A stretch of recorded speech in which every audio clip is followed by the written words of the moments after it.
G Tamil நேயர்களுக்கு காலை வணக்கம். நம்ம இன்னைக்கு பார்க்க போற மருத்துவம் மூளையில ரத்த கசிவு வந்துருச்சுன்னு நிறைய பேர் சொல்லி நிறைய பேர் கஷ்டத்துல இருக்காங்க. மூளையில ரத்த கசிவை கசிய விடாம நிறுத்துறதுக்கான மருத்துவம் இது. மூளையில எதுக்கு ரத்த கசிவு வருது? நிறைய சிகரெட் குடிக்கிறாங்க, நிறைய குடிக்கிறாங்க, நிறைய சண்டை போட்டு அவங்களுக்கு சொல்லுவாங்க ரொம்ப டென்ஷனுக்கு மண்டையை வெடிக்கிற அளவுக்கு இருக்குன்னுவாங்க. அவங்களுக்கு தான் இந்த மாதிரிலாம் ஏற்படும். அவங்க நிறைய பாதிப்பு உள்ளாயிருக்கும், மனசு பாதிப்பாயிருக்கும். மனசு அதிக அளவு பாதிச்சா மூளை பாதிக்கும். மூளை பாதிச்சுன்னா நம்ம கண் பார்வை குறைஞ்சிரும். கண் பார்வை குறைஞ்சிருமா நமக்கு எதிர்க்க எது நடக்குதுன்னே தெரியாது. அதிக அளவு கோபம் வரும் அவங்களுக்கு. சில பேருக்கு பார்த்தீங்கன்னா அவங்களுக்கு இந்த பக்கத்தில் எனக்கு வலி இருக்குதுன்னுவாங்க. இந்த பக்கம் அதிக அளவு வலி இருந்தால் இந்த கை கால் செயல் இழக்க போகுதுன்னு அர்த்தம். அந்த செயல் இழந்துச்சுன்னா அதுக்கப்புறம் அவங்க பக்கவாதத்தில் விழுந்துருவாங்க. அப்போ அந்த நரம்புல கசிவு ஏற்படாம பார்த்துக்கணும்னா தயவு செய்து குடிக்காதீங்க. இவ்வளவு நாள் குடிச்சிருந்தா அந்த குடியை நிறுத்துங்க. குடியால நிறைய குடும்பங்கள் கெட்டிருக்கு. நிறைய வாசகங்கள் போட்டிருந்தாலும் நாங்க அதுலயும் சேர்ந்து குடிப்போன்னு குடிக்காதீங்க. சிகரெட்டு பிடிச்சிருக்காங்க நிறைய பேருக்கு. இப்போ பார்த்தீங்கன்னா இருதயத்தில் அடைப்பு, இருதயத்தில் மட்டும் இல்லை மூளையிலையும் ரத்த கசிவு ஏற்பட்டிருக்கு. ரத்த கசிவு ஏற்பட்டால் அதுக்கப்புறம் அதை தடுத்து நிறுத்தவே முடியாதுன்றாங்க. ஏன்னா மூளையை திறந்து பார்த்து தான் அந்த நரம்புகள் ரொம்ப கண்ணுக்கு தெரியாத அளவுக்கு இருக்குது. அந்த நரம்புகளை சரி செய்ய முடியாமல் அவங்க இறந்துடுறாங்க. அல்லது அவங்க செயலிழந்து கோமா ஸ்டேஜ் அந்த யாருடையும் பேசாமையே இருந்து எத்தனை நாள் இருந்தாலும் பேசாமையே இருந்துக்கிட்டே இருக்காங்க. அப்போ இறக்க நேரிடும். அதெல்லாம் சரி செய்யறதுக்கான மருத்துவத்தை இப்போ நம்ம பார்க்குறோம். துத்தின்னு நம்ம சொல்லியிருக்கோம். இந்த துத்தியை பார்த்தோம்னா இது நிறைய பேருக்கு துத்தினா என்னன்னு தெரியலன்றாங்க. இது ரோட்டோரம் முழுவதும் கிடக்கு, தமிழகம் முழுவதும் கிடக்கு. இது தன்னால முளைச்சி தன்னால அழிஞ்சுக்கிட்டு இருக்கு. ஆனா இது நிறைய நன்மைகள் செய்யக்கூடியது. இதான் நான் சொன்னேன். நான் ஆண் குழந்தை வேண்டுமா பெண் குழந்தை வேண்டுமான்னு சொன்னேன். இந்த துத்தி இதுதான். இதனுடைய அடையாளம் இந்த சக்கரம் போல இருக்கிற காய் தான். இதை பார்த்தாலே தெரியும் இந்த ரோட்டோரம் அதிகமா இருக்கு. இது நிறைய நன்மைகள் செய்யக்கூடியது. உடல்ல உள்ள எல்லா உறுப்புகளையும் சுத்தம் செய்யறதால தான் இதுக்கு பேர் துத்தின்னு. சுத்திகரிப்பு செய்யறத மாத்தி துத்தின்னு பேர் வச்சிருக்காங்க. நம்ம முன்னோர்கள் எதையுமே மறைமுகமா வச்சிருக்காங்க. நீங்க தினந்தோறும் கோயிலுக்கு போய் கோயில்ல எதுக்கு சுத்தி வராங்க? கோயிலுக்கு கீழே சில மூலிகைகளை மறைச்சு வச்சிருக்காங்க. அதுல ஒரு முக்கியமான மூலிகையா அழுகினின்னு சொல்லுவாங்க. அந்த அழுகினியை சிலைக்கு கீழே எடுத்து வச்சுட்டாங்கன்னா அந்த சிலையில உண்மையா தெய்வத்தினுடைய அவ்வளவு சக்தியும் கிடைக்கும். அப்போ மூலிகைகளை கீழே வச்சு அதை சுத்தி வந்தாலே உங்களுக்கு நிறைய நன்மைகள் நடக்குன்னுவாங்க. நம்ம கால் ஓரத்துலையும் கை ஓரத்துலையும் ரோட்டோரத்துலையும் எங்க நீங்க போனாலும் மிதிக்கிற இடம்லாம் இது கிடைக்கக்கூடியது இந்த துத்தி. இந்த துத்தியை நம்ம பயன்படுத்தணும்னா மூளையை சுத்தம் செய்யக்கூடியது, குடல்களை சுத்தம் செய்யும், இரத்த குழாய்களை சீராக்கக்கூடியது, இரத்த குழாய்களை பலப்படுத்தக்கூடியது. அந்த இரத்த குழாய்கள் உடைவு ஏற்பட்டு அந்த கசிவு ஏற்படும். அங்க மட்டும் இல்லை, இருதயத்துல இரத்த குழாய்கள் கசிவு ஏற்பட்டுருச்சுன்னுவாங்க. சிலருக்கு கால் நரம்புகள்ல கசிவு ஏற்பட்டுருச்சுன்னுவாங்க. எந்த பக்கம் கசிவா இருந்தாலும் கவலைப்பட வேண்டியது கிடையாது. இந்த துத்தியை தினந்தோறும் பயன்படுத்தணும்னா அந்த இரத்த கசிவுகளை கட்டுப்படுத்தக்கூடியதுல ஒரு முக்கியமான மருந்து. இது நிறைய கிடைக்குதுன்றதுக்காக வேண்டி இதை யாருமே கண்டுக்கிறது கிடையாது. நிறைய கிடைச்சாலும் இது நிறைய நன்மைகள் செய்யக்கூடியது. இந்த துத்தியை வச்சு சொல்ல போனா ஒரு 100 மருத்துவம் என்னால சொல்ல முடியும். அந்த அளவுக்கு இந்த துத்தியில நன்மைகள் இருக்கு. இன்னைக்கு நம்ம மூளையில உள்ள நரம்புல ரத்த கசிவை தடுக்கிறதுக்கான மருந்துக்கு இதை நம்ம பயன்படுத்துறோம். இதோட சேர்த்து ஆவாரம்பூவை கண்டோர் சாவோரும் உண்டோ அப்படின்னா ஆவாரம்பூவை பார்த்துட்டோம்னா நம்ம உயிர் தப்பிச்சிட்டோன்ற ஒரு கணக்கு தான். நம்ம போய் அதை எடுத்து சாப்பிட்டோம்னா நம்ம உடல்ல உள்ள எல்லா நோய்களும் குறையும். ஆனா நம்ம நோய் எதிர்ப்பு சக்தியை வளர்த்துக்கிற உடம்புல யாருமே இப்போ அப்படி கிடையாது. சாப்பாடு சாப்பிடும்போது அளவுக்கு அதிகமா சாப்பிட்றது, இல்லைன்னா சாப்பிட்றதே கிடையாது. ஒரு இட்லி அரை இட்லி சாப்பிட்டா ரத்தமே இருக்காது. ரத்தமே இல்லாம இருக்கும்போது அதிக அளவு கோவப்படும் போது அந்த போகக்கூடிய ரத்தமானது போய் ரத்தம் குழாய்கள் வெடிக்க தான் செய்யும். குறைவா இருந்தாலும் வெடிக்கும், நிறைவா இருந்தாலும் வெடிக்கும். நம்ம நிறைவா சாப்பிடாம சமமான நிலையில சாப்பிடணும். உணவு சாப்பிடும் பொழுது இந்த ஆவாரம்பூவை சாதாரண போகும்போது தினந்தோறும் ஒரு 10 பூ சாப்பிட்டு போனா நிறைய நன்மைகள் நடக்கும். நமக்கு தெரியாம உடலுக்குள்ள எல்லா பகுதியும் சுத்தமாயிட்டு வரும். இந்த கசகசாவை பயன்படுத்துறோம். இந்த கசகசாவை அதிக அளவு பயன்படுத்தினா மயக்கத்தை தான் உண்டு பண்ணும். ஆனா ரத்த கசிவு இருக்கிறவங்களுக்கு மயக்கத்தை சரி செய்யக்கூடியது. நீங்க மயக்கத்துல இருக்கிறவங்களுக்கு அந்த மயக்கம் வராம இருக்கிறதுக்கு ஒரு மருந்தை கொடுக்கணும்னா அந்த கசகசாவை தான் கொடுக்கணும். கசகசாவை கொடுத்தோம்னா மயக்கம் வரவங்க மயக்கம் வராம இருப்பாங்க. சாதாரணமா இருக்கிறவங்களுக்கு லேசா மயக்கம் வரும். மயக்கம் வரவங்களுக்கு கொடுத்தா அந்த மயக்கம் வராது. ஏன்னா அதை போய் சரி செய்யக்கூடியது. மிளகு வந்து நம்ம எப்பயுமே நம்ம வீட்டில் எப்பயுமே கிடைக்கக்கூடிய மிளகு. இந்த மிளகை வந்து நம்ம எடுத்துக்கிட்டா போதும். இந்த மிளகுல 10 மிளகு எடுக்கணும். 10 மிளகு எடுத்தால் தான் அது வந்து ரத்தத்தை சுத்திகரிக்கும். 5 மிளகு தேவையில்லாது. 10 மிளகு எடுத்தாகணும். சில இதுக்கு வந்து 5 மிளகு எடுக்க சொன்னேன். இதுக்கு 10 மிளகுக்கு மேலே எடுக்கலாம், தவறு கிடையாது. ரத்த குழாய்கள் உடைஞ்சிருந்தா அந்த குழாய்களை சரி செய்யறதுக்கு வந்து மிளகை பயன்படுத்துகிறோம். நீங்கள் பாம்பு கடிச்சிருச்சு அப்படின்னா அந்த இருதய குழாயில் போகிற ரத்த குழாய்கள் வெடிச்சிரும். மூளைக்கு போகிற ரத்த நரம்புகள் வெடிச்சிடும். இந்த மாதிரி ரத்த நரம்புகள் வெடிக்காமல் இருக்கிறதுக்கு தான் அவங்க வந்து வெத்தலையில் வந்து மிளகு ஒரு 7 மிளகு 17 மிளகு 27 மிளகுன்னு வச்சு மடித்து இதை தின்னுனாங்கன்னா அந்த ரத்த குழாய் வந்து உடையாமல் இருக்கிறதுக்கு நம்ம முன்னோர்கள் மறைமுகமாக கொடுத்தாங்க. இந்த மருந்து மட்டும் இல்லாமல் இதோட பூண்டு எடுத்துக்கிறோம். பூண்டு வந்து என்ன செய்யணும்னு கேட்டிங்கன்னா உள்ள புண்களை ஆற்றக்கூடியது. எந்த இடத்துல புண்ணு இருந்தாலும் அந்த புண்ணை ஆற்றக்கூடியது. அப்போ நமக்கு போகிற நரம்புகளில் ஏதாவது லேசாக கசிவு இருந்து அங்கே லேசாக ஒரு காயம் மாதிரி ஏதாவது புண்கள் இருந்தால் இதனுடைய பூண்டினுடைய தன்மை போச்சுனாலே சரியாயிரும். இன்னைக்கு பார்த்தீங்கன்னா எல்லாமே பூண்டை வாங்காமல் நேராக பூண்டு மாத்திரை எடுத்துக்கிறாங்க. அந்த மாத்திரையாக எடுத்துக்கிறது நம்ம நேரடியாக பூண்டையே எடுத்துக்கலாம். பூண்டை வந்து தினந்தோறும் நம்ம உணவில் பயன்படுத்திட்டு வந்தோம்னா ரத்த நாணல்கள் வந்து சுத்தமாகும், நல்ல சீராக ஓட ஆரம்பிச்சிடும். நிறைய பேர் வந்து பூமி கீழே விளையிறத வந்து யாருமே சாப்பிடக்கூடாது, இது வந்து உணர்ச்சி தூண்டி அப்படின்னு சொல்லி வட இந்தியாவில் நிறைய பேர் வந்து பூண்டு வெங்காயம் கிழங்குகள் அதெல்லாம் சாப்பிட்றதே கிடையாது. இந்த பூமி கீழே விளையிறது அனைத்துமே நம்ம உடம்புல பாதி உடம்பு கீழ் பகுதியை வந்து சுத்தம் செய்யக்கூடியது. உடல்ல மேல் பாகத்தை சுத்தம் செய்யறது பூமிக்கு மேலே விளையிற பொருள்களும் தானியங்களும், கீழே விளையிறது எல்லாமே நம்ம குடலுக்கு கீழே இருக்கிறத சுத்தம் செய்யறதுன்னு. அப்போ வந்து நமக்கு தேவையானது மேலையும் கீழையும் வேலை செய்யறதுக்கு இந்த பூண்டை நம்ம பயன்படுத்துறோம். பூண்டை நீங்க கடிச்சிங்கனாலே மண்டை மூளைக்கு தான் நேராக சுருன்னு அந்த காரம் போகும், அதனுடைய வாசமும் போகும். அப்போ மூளை நரம்புகளை பலப்படுத்தணும்னா இந்த துத்தியை நம்ம பயன்படுத்தணும். துத்தி வந்து சாதாரணமாக எல்லா இடத்துலையும் கிடைக்கக்கூடியது. இதுக்கு பேர் பெருந்துத்தின்னு சொல்லுவோம். சிறுந்துத்திக்கு வந்து பூ வந்து தலை கீழே பார்த்துக்கிட்டு இருக்கும். இந்த பெருந்துத்திக்கு பூ வந்து பார்த்தீங்கன்னா மஞ்சள் நிறத்தில் இருக்கும். மஞ்சள் நிறத்தில் இருக்கும். இது வந்து அப்படியே பூத்து மேலே தான் பார்த்துக்கிட்டு இருக்கும். மேலே பார்த்துக்கிட்டு இருக்கிறது தான் வந்து பெருந்துத்தி. பெருந்துத்தி நிறைய நன்மைகள் செய்யும். சிறுந்துத்தியை சில இதுக்கு பயன்படுத்தலாம், தவறு கிடையாது. அப்போ பெருந்துத்தியை தான் இதுக்கு பயன்படுத்தணும். இதனுடைய குச்சி, இதனுடைய இலை, இதனுடைய காய், இதனுடைய விதை, வேறு அனைத்தும் வந்து நிறைய மருத்துவத்தன்மை வாய்ந்தது. இதில் எதுவுமே வீண் போகாது. ஆனால் நம்ம வந்து இப்போ வெட்டி கீழே போடுறோம். அந்த வெட்டி கீழே போடாமல் இதை வந்து நிழல் காய்ச்சல் போட்டு எடுத்து அதை வந்து நம்ம பயன்படுத்தணும். இதை பயன்படுத்தினா தான் நிறைய நன்மைகள் நடக்கும். நம்ம மூளையில் ஓடுற ரத்தம் சீராக ஓடினா நம்ம அறிவுத்திறன் நேராக இருக்கும். நம்மளுடைய பார்வை நோக்கமும் ஒரே நிலையில் இருக்கும். எந்த ஒரு செயலை செய்யணும்னாலும் நமக்கு வந்து எண்ணமும் செயலும் ஒன்று போல இருக்கணும். எதையோ ஒன்று யோசனை பண்ணிட்டு எதையோ ஒன்று எழுதுனீங்கன்னா எதுவுமே சரி வராது. யோசிக்கிறது நல்லதாக யோசிக்கணும். மூளை வந்து நிறைய அளவுக்கு சுத்தமாக இருக்கணும். மூளை சுத்தமாக இருக்கணும். ரத்த குழாய்கள் சுத்தமாகணும்னா, ரத்த குழாய்கள் வெடிப்பு இல்லாமல் இருக்கணும்னா இந்த மருத்துவத்தை நம்ம செய்ய போகிறோம். இந்த ரத்த குழாய்கள் வெடிப்பு இல்லாமல் ரத்த கசிவு இல்லாமல் இருக்கிறதுக்கான மருத்துவத்தை இப்போ பார்க்குறோம். மூளை ரத்த கசிவை சரி செய்யறதுக்கான மருத்துவத்தை இப்போ நம்ம பார்க்குறோம். இதில் துத்தி இலையை வந்து பயன்படுத்தணும். முதல்ல வந்து 200 மில்லி தண்ணியை வந்து எடுத்து நம்ம காய்ச்சணும். காய்ச்சும் பொழுது இந்த துத்தியினுடைய இலைகளை அப்படியே எடுத்து போடலாம். இதில் வந்து குச்சி எதுவுமே ஒதுக்க வேண்டாம், எல்லாமே போட்டாகணும். எதுவுமே வீண் போகக்கூடாது. இதை நேரடியாக அப்படியே ஒடிச்சு அப்படியே போட்டுருணும். ஒரு 10 கிராம் அளவுக்கு போட்டால் போதுமானது.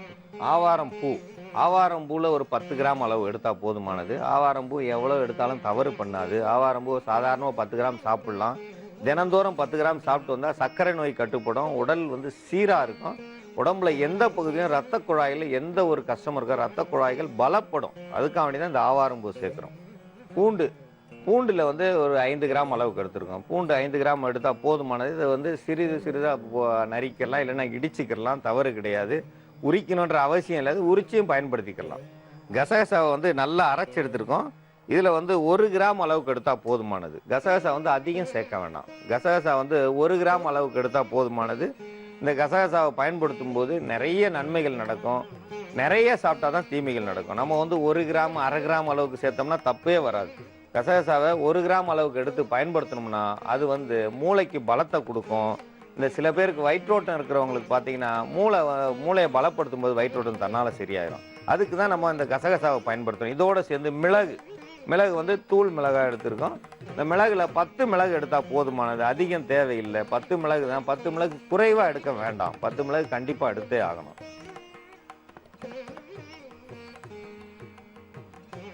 இப்போ வந்து 200 மில்லி ஊற்றணும். இப்போ வந்து 100 மில்லி கீழே வத்தி போச்சு. ஒரு 70 மில்லி அளவுக்கு தான் இருக்குது. அப்போ வந்து நல்லா வத்தி இருக்கிறதுல தவறு கிடையாது. இதில் வந்து சிறிதளவு சிறிதளவு குடிச்சிட்டு வந்தால் போதும். ஒரு 20 மில்லி அளவு குடிச்சா போதும். ஒரு நாளைக்கு 3 நேரமும் சாப்பிடணும். 3 நேரமும் சாப்பிட்டா தான் இது சுத்தமாகும். இந்த மூளை நரம்புகளை பலப்படுத்தும். இதனுடைய வாசமும் இதனுடைய ருசியும் வந்து ஒரு தனித்தன்மையாக இருக்கும். லேசாக காரம் இருக்காமல் இருக்கும், ஆனால் காரம் இருக்காது. இதை சாப்பிட்டோம்னா கொஞ்சம் விழுவிழுப்பு இருக்கா மாதிரி இருக்கும். அது வந்து மூளைக்கு போகிற எல்லா பொருளுமே விழுவிழுப்பாக தான் இருக்கும். ஏன்னு கேட்டோம்னா நம்ம வெண்டைக்காயை சாப்பிட்டோம்னா மூளை பலமாக இருக்கும். வெண்டைக்காயை பார்த்தீங்கன்னா விழுவிழுப்பு இருக்கும். அதே போல தான் இந்த துத்தி இலையிலையும் ஒரு ஒரு பசை மாதிரி இருக்கும். இந்த பசை வந்து மூளையை வந்து பலப்படுத்தும், மூளை நரம்புகளை பலப்படுத்தும். இதை கஷாயமாக எடுத்து இதை தினந்தோறும் சாப்பிடலாம். ஒரு 3 நாள் எடுத்துக்கோங்க. அதுக்கப்புறம் பாருங்க அந்த மயக்கம் எல்லாமே சரியாயிரும். அதுக்கப்புறம் தேவைப்படாது. தேவைப்பட்டா மாசத்துல 3 நாள் எடுக்கலாம். தவறு கிடையாது. ஒரு வேளைக்கு 20 மில்லி அளவு குடிச்சா போதும். இதை வந்து நிறைய குடிக்கணுன்ற அவசியம் இல்லை. ஒரு வேளைக்கு 20 மில்லி அளவு குடிச்சோம்னா மூளையில் உள்ள நரம்புகள், இரத்த கசிவுகள் இருக்காது. மூளை நரம்புகளை பலப்படுத்தணும்னா அந்த துத்தி வந்து வேர் முதல் என்ன சொல்லுவாங்க, நுனி முதல் வேர் வரை நமக்கு வந்து உடலுக்கு வந்து நிறைய நன்மைகள் செய்யக்கூடியது. உடல் முழுவதும் காப்பாற்றக்கூடியது. உடல்ல உள்ள உறுப்புகளை சுத்திகரிப்பு செய்யறதால தான் அதுக்கு பேர் துத்தி. சுத்திகரிப்பு சுத்தி நம்ம உடம்ப பூரா சுத்தம் செய்யும். அதுக்கு பேர் தான் துத்தின்னு நம்ம சொல்றாங்க. அந்த துத்தியை வந்து நம்ம எல்லா மருந்துலையும் பயன்படுத்தலாம். தவறு கிடையாது. சாதாரணமாக இதை பச்சையாவே சாப்பிடலாம். பச்சையா சாப்பிட்டோம்னா ரத்த குழாயில நம்ம சொல்லியிருக்கோம் ஏற்கனவே, ரத்த மூலத்துக்கு ஒரு 10 இலையும் 2 சின்ன வெங்காயம் மென்று சாப்பிட்டா இன்னைக்கு இரவு சாப்பிட்டா நாளைக்கு காலையில ரத்தம் போறது நிற்கும். அப்போ வந்து இது அந்த அளவுக்கு வேகமா வேலை செய்யக்கூடியது. மூளை நரம்புகள் கசிவுகளை வந்து கட்டுப்படுத்தக்கூடியது. சீராக ஓடும். அவங்களுடைய எண்ணங்களையும் சீராக்கும். பயப்படாம சாப்பிடலாம். இதை யார் வேணாலும் சாப்பிடலாம். இது வந்து சிறுவர்களுக்கெல்லாம் தேவை கிடையாது. அப்படியே தேவைப்பட்டா ஒரு அரை ஸ்பூன் எடுத்து கொடுக்கலாம். ஏன்னா நான் நிறைய பேர் வந்து அந்த பாதிப்பு வந்துச்சு. இன்னைக்கு எல்லாத்தையுமே வந்து கண்ணாடி மாதிரி போட்டோ எடுத்து காட்டிடுறாங்க. இந்த இடத்துல கெட்டு போச்சு, இந்த இடத்துல கெட்டு போச்சுன்னு. அந்த கெட்டு போனதை வந்து சரி செய்யறதுக்கான மருந்து தான் இது. இது அற்புதமான மருந்து. இதை வந்து சாப்பிட்ற எல்லாருமே வந்து யார் வேணாலும் சாப்பிடலாம். அவங்க தான் சாப்பிடணும்னு இல்லை. நல்லா இருக்கிறவங்க சாப்பிட்டா அதிக நல்லா இருப்பாங்க. இது வந்து சாப்பிட்றத தப்பே வராது. அதனால இந்த மூளை பாதிப்பு, அதிக அளவு டென்ஷன் இருக்கவங்க, அதிக அளவு தலையில பாரம், அந்த வலி தாங்க முடியாம இருக்கிறவங்க இந்த மருந்தை சாப்பிட்டு நலம் பெற வேண்டும் என்று கேட்டுக்கொள்கிறேன். இன்னைக்கு மருத்துவம் கல் அடைப்புன்ற ஒரு நோய் இருக்கு. நம்ம சாப்பிட்ற சாப்பாட்டால வர்றது. இதுல வந்து பீனாரி சங்கு இது எல்லா இடத்துலையும் ரோட்டோரங்கள்லையும் வந்து ஏன் நட்டிருக்காங்கன்னா இதை யாரும் தொட மாட்டாங்க. தொட்டா கையில நாத்தம் அடிக்கும். இதுல வெள்ளைப்பூக்கள் இருக்கும். இதை வந்து மட்டமாக வெட்டி எல்லா பகுதியிலையும் ரோட்டில் நடுப்பகுதியில் நட்டிருக்காங்க. இது அரசாங்கமே வச்சிருக்கு. இதனுடைய மருத்துவ பயன் யாருக்கும் தெரியாது. ஏன்னா இது நல்ல மருந்து. நாத்தம் எடுத்தாலும் இது நல்லதை செய்யும். இது குடலில் மட்டும் இல்லை, சிறுநீரகத்தையும் சுத்தம் செய்யக்கூடியது. குடலில் உள்ள புழுக்களையும் அழிக்கக்கூடியது. குடலுக்கு நல்ல ஒரு உறுதியை கொடுக்கும். இந்த பீனாரி சங்குன்னா முள்சங்கு வேற, இது வந்து பீனாரி சங்கு. ஏன்னா இதனுடைய வாசம் பீனாரம், அந்த வாசம் இருப்பதால தான் இதுக்கு பேர் பீனாரி சங்குன்னு பேர். இந்த பீனாரி சங்கில் ஒரு 5 இலை எடுத்துக்குங்க. இந்த எருக்கு வந்து எதுக்கும் பயன்படாதுன்னு நம்ம சொல்கிறோம். எருக்கு எல்லாத்துக்கும் பயன்படும். விஷத்தை வெளியேற்ற பயன்படும். ரத்தத்தில் உள்ள அழுக்குகளை வெளியேற்ற பயன்படும். எருக்கு யாரும் பயன்படுத்துறது இல்லை. ஏன்னா எருக்குன்னா பயப்படுறாங்க. எருக்கு எதுவும் செய்யாது, நல்லதை தான் செய்யும். இந்த மொட்டுக்கல்ல ஒரு 3 மொட்டு, இந்த 3 மொட்டு எடுத்தா போதும். எருக்க மொட்டு ஒரு 3, பீனாரி சங்கலை ஒரு 5 இலையும் எடுத்துக்கிறணும். இதோட சேர்ந்து ஏலக்காய் ஒரு 3 ஏலக்காய் எடுத்துக்கிறணும். இந்த வாசமும் சேரும். ஏன்னா இந்த ஏலக்காய் வந்து சிறுநீரகத்துல நல்லா வேலை செய்யக்கூடியது. பீனாரி சங்கலையும் சிறுநீரகத்துல வேலை செய்யக்கூடியது. சிறுநீரகத்துல உள்ள கல்லை உடைக்கிறதுக்கு இந்த எருக்கம்பூ கண்டிப்பா நல்ல பலனை கொடுக்கும். எவ்வளவு பெரிய கல்லா இருந்தாலும் இந்த எருக்கு உடைச்சிரும். இந்த எருக்கினுடைய தன்மை நம்ம உடல்ல பாதிக்காம இருக்கிறதுக்கு மிளகு, இது 10 மிளகு சேர்த்தா நம்ம உடம்புல எந்த ஒரு நோய்த்தன்மையும் குறைஞ்சிரும். ஏன்னா மிளகு சேர்க்க உடலில் உள்ள கிருமிகள் அழிந்து போகும். அதே போல மிளகு சேர்த்தோம்னா எந்த விஷமாக இருந்தாலும் அந்த விஷத்தை முறிக்கக்கூடியது இந்த மிளகு. இந்த மிளகு கூட சேர்ந்து திராட்சை பழம், திராட்சைனா பன்னீர் திராட்சை, இது விதையுள்ள திராட்சை. விதையில்லா திராட்சைகளை யாரும் சாப்பிடாதீங்க. விதையில்லா பொருள்களை சாப்பிட்டு விதை இல்லாமல் போகாதீர்கள். உங்கள் சந்ததிகள் விதை இல்லாமல் போய்விடும். விதை என்றால் உங்களுக்கு வாரிசு இல்லாமல் போய்விடும். ஏனென்றா அந்த விதையில்லா பொருள்களுக்கு அதிக அளவு மருந்துகளை பயன்படுத்துகிறாங்க. இந்த விதையுள்ள இந்த திராட்சைக்கும் மருந்து பயன்படுத்துகிறாங்க, ஆனால் அவ்வளவு பயன்படாது, கொஞ்சமாக தான் பயன்படுத்துவாங்க. இந்த விதையுள்ள பன்னீர் திராட்சையை நீங்கள் பயன்படுத்தணும். ஏன்னு கேட்டால் இந்த பன்னீர் திராட்சையினுடைய சாரும் விதையும் தோலும் சேர்ந்து ரத்தத்தை சுத்தம் செய்யும். ரத்தத்தை மட்டும் இல்லை, சிறுநீர் பெருக்கியாக இது போய் வேலை செஞ்சு சிறுநீரை அதிகரித்து உள்ள கல்லை களைய செய்யும். இந்த கல்லை களையும் போது இந்த எருக்கம்பூவும் இந்த பீனாரி சங்கு இலையும் ஒன்று சேர்ந்து உடைக்கும். அந்த இடத்துல நமக்கு உள்ள எந்த வலியாக இருந்தாலும் குறையும். அந்த வலி குறையிறதுக்கும் அங்கே உள்ள ரணங்களை ஆத்துறதுக்கும் இந்த ஏலக்காய் நல்ல பலனை கொடுக்கும். 3 ஏலக்காய் போட்டாலே போதுமானது. ஏலக்காயை அதிகம் சேர்க்க வேண்டாம். இந்த மருந்துக்கு கண்டிப்பாக சேர்க்கணும். சிறுநீரகத்தில் அந்த ஏலக்காய் போய் வேலை செய்யும்போது சிறுநீர் துர்நாற்றம் மாறி நல்லபடியாக இருக்கும். அதனால தான் இந்த ஏலக்காயை சேர்க்குறோம். திராட்சையை முதல்ல உப்பு தண்ணியில் கழுவணும். ஏன் உப்பு தண்ணியில் கழுவணும்னா, அதிக அளவு மருந்துகளை மேலே தெளிச்சிருப்பாங்க விவசாயிகள். அந்த மருந்தை நம்ம கொஞ்சமாவது குறைக்கிறதுக்காக வேண்டி உப்பு தண்ணியை வச்சு கழுவணும். அடுத்து மஞ்சள் தண்ணியை வச்சு கழுவணும். இப்படி கழுவி அதன் பிறகு இதை நல்லா அரைச்சி அதனுடன் சேர்த்து 5 இலை இந்த பீனாரி சங்கிலை போதுமானது. 3 மொட்டுக்கள் எருக்கு மொட்டு. இந்த எருக்க மொட்டு 3 மொட்டுக்கள் போதும், மலர்ந்தது வேண்டாம். மொட்டுக்கள் 3ம் நம்ம ஏலக்காய் 3ம் இதை அரைச்சி இதோடு சேர்ந்து 10 மிளகு சேர்க்கணும். 10 மிளகுக்கு மேலே வேண்டாம், 10 மிளகு சேர்த்தால் போதும். இதை அரைச்சி 1/4 கிலோ திராட்சை பழத்துடன் சேர்க்கணும். கொஞ்சமாக திராட்சையை பயன்படுத்தக்கூடாது, கண்டிப்பாக 1/4 கிலோ திராட்சை வேணும். இது பெரியவங்களுக்கு ஒரு 1/4 கிலோ திராட்சை பழத்தில் இருக்கிற முழு சாறையும் பயன்படுத்தி இதை அரைச்ச கலவையோடு கலந்து உள்ளுக்கு கொடுத்தோம்னா அந்த கல்கள் உடைந்து வெளியே வரும். சிறுநீர் பாதையில் உள்ள கல்கள் உடைஞ்சி வெளியில் வரும்போது சிறுநீர் பெருக்கியாக இந்த திராட்சை ரசம் உள்ளே போய் சிறுநீரகமும் இல்லாமல் வயிறு நிறைஞ்சிருக்கும். இந்த கல் எப்படி வந்திருக்கு, ஸ்கேன் பண்ணாமையே கல் வந்திருக்குன்னா, அவங்க நடக்கிறதுக்கும் போது நிற்கும் போது இடுப்பில் கையை வச்சுட்டு நிற்பாங்க. இடுப்பில் கையை வச்சு நின்றாலே சிறுநீரகத்தில் உப்பு படிய ஆரம்பிச்சிருச்சுன்னு அர்த்தம்.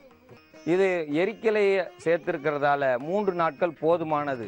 சின்ன பசங்க 5 வயசுலேருந்து 10 வயசு பசங்களுக்கு ஒரு 100 மில்லி அளவுக்கு கொடுத்தா போதுமானது. இந்த சாறு மொத்தம் கலந்த கலவையை, அந்த கலவையை 100 மில்லி அளவு கொடுக்கணும். பெரியவர்களாக இருந்தால் கண்டிப்பாக 1/4 கிலோ திராட்சையை தினமும் அவங்க 5 இலை இந்த பீனாரி சங்கலையும் 3 எரிக்கலை முட்டும் 3 ஏலக்காயும் 10 மிளகும் சேர்த்த கலவையை நன்றாக அரைச்சி இதில் தோல் விதை எல்லாம் சேர்த்துருக்கணும். இந்த திராட்சையிலையும் ஏன் தோல் விதையை நீக்கக்கூடாது, அந்த விதையில் உள்ள ரசாயன பொருட்களும் தோலில் உள்ள அனைத்து பொருளும் சேர்ந்து சிறுநீரக கல்லை கண்டிப்பாக உடைக்குது. இது உடைச்சி வெளியேற்றுறது எப்படி தெரியும்னா, ஒரு வெள்ளை துணியில் தினந்தோறும் சிறுநீர் கழிச்சு பாருங்கள். ஒரு 4 நாள் பொறுத்து அந்த துணியை எடுத்து பார்த்தீங்கன்னா ஒரு மிளகு அளவுக்கோ அல்லது அதோட அதிகமாகவோ மணல் போல் அந்த துணியில் தங்கியிருக்கும். இதுதான் அந்த காலத்தில் எங்கள் அப்பா செய்கிற மருத்துவத்தில் ஸ்கேன் பண்ணி பார்க்குறதுக்கு பதிலாக நேரடியாக நீயா பார்த்துக்க உனக்கு கல் இல்லைன்னு. ஒரு நாள் சாப்பிட்டதுமே இடுப்போலி குறைய ஆரம்பிச்சிடும். 2வது நாள் சாப்பிட்டா அதை விட இடுப்போலி குறையும். 3வது நாள் சாப்பிடும்போது சுத்தமாக இடுப்போலி இருக்காது. இடுப்போலி இல்லைன்னா மொத்த கல்லும் வெளியேறிச்சுன்ற அர்த்தம். இடுப்போலி இருந்தால் 1 மாதம் கழித்து மறுபடியும் நம்ம இது பண்ணணும். ஏன் இதை தினந்தோறும் பண்ணக்கூடாதுன்னா, அது சில உபாதைகளை உண்டு பண்ணும். அதனால் கண்டிப்பாக வேண்டாம். ஏலக்காய் தினந்தோறும் சாப்பிடக்கூடாது. ஏலக்காயை சாப்பிட ஆண்மை குறைந்து விடும். பெண்களுக்கு நல்லதை செய்யும். அதனால் ஏலக்காயை போட்டதாலேயே பெண்களுக்கு மட்டும்தான் இதை கொடுக்கலாம். ஆண்களுக்கு 3 நாட்களுக்கு மேலே கொடுக்கக்கூடாது. 3 நாட்களுக்கு மேலே கொடுத்தா வேறு உபாதைகள் வரும். அதனால் கண்டிப்பாக 3 நாட்களுக்கு மேல் கொடுக்க வேண்டாம். இந்த மருந்துன்னு நினைக்காம இதை ஒரு பழச்சாறாக எல்லாரும் அருந்தலாம். சிறுவர்களுக்கு கண்டிப்பாக 100 மில்லி அளவுக்கு கொடுக்கவும். இது ஹாஸ்டலில் உள்ள பசங்களுக்கு கொடுத்தா நல்லது.